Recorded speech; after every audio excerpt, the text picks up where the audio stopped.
Congenital glaucomas. This lecture is going to focus specifically or most predominantly on primary infantile glaucoma. Now we're going to go over the history of the disease, definitions, classification systems. We'll review primary infantile glaucoma specifically with regards to the epidemiology, pathophysiology, and known genetics. We'll go over history and examination findings as well as the differential diagnosis, treatment, and prognosis. Ambrose Paré is a gentleman that lived in the 1500s and made this statement about congenital glaucoma. Unfortunately, I can't read it to you in its native language, which I believe is French, but it basically says the ox eye is a disease in which the eye is large and prominent as if it were coming out of the head, much as oxen have.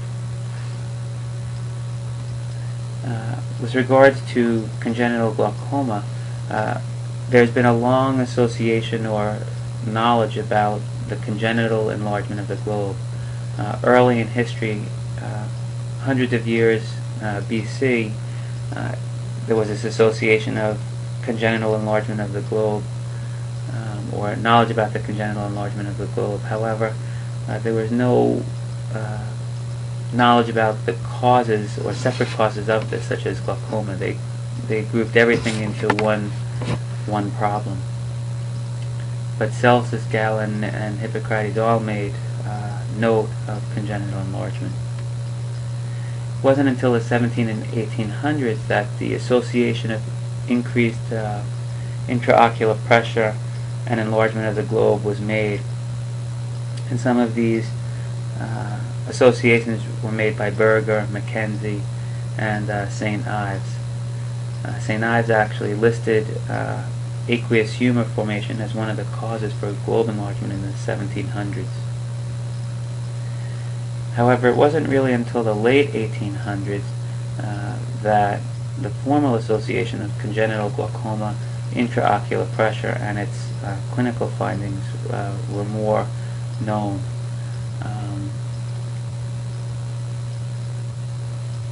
Wilhelm and von Murels made the formal association of congenital glaucoma and ophthalmos in the late 1800s. Grahammer described the breaks that occur in Descemet's membrane in 1884. However, it wasn't until really 1899 that Otto Haack acknowledged the breaks of these breaks in Descemet's membranes with the association of congenital glaucoma, and it's now these breaks that carry his name.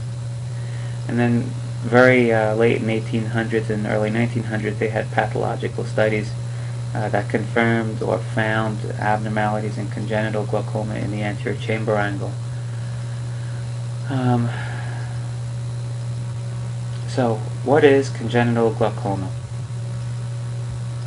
The OCAP definition that you're going to use for primary open-angle glaucoma is an optic neuropathy associated with characteristic optic nerve head and visual field changes associated with an IOP that is too high for the particular nerve being looked at or considered. We can obviously use this for congenital glaucoma, so I would make the assertion that you can use this definition, or this would be an acceptable definition. Congenital glaucoma is an optic neuropathy associated with characteristic optic nerve head changes and secondary structural changes of the eye related to elevated intraocular pressure during the first 3 years of life.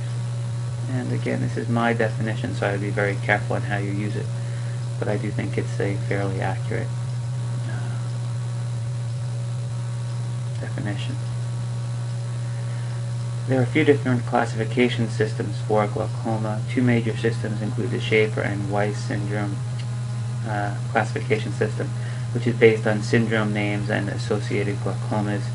The Hoskins system is based primarily on abnormalities in various anatomic structures, such as the trabecular meshwork, iris, and cornea. And there are other systems, such as that found in Dugelda. For the most part, the Schaefer and Weiss system is what seems consistent with how we typically look at primary open-angle glaucomas in adults, and therefore seems most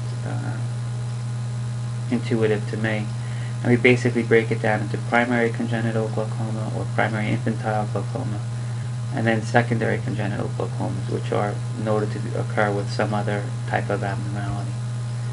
There are many different secondary infantile glaucomas, and in fact, typically the overall numbers of these various forms together are more common than primary infantile glaucoma. But they can occur with many different things: neural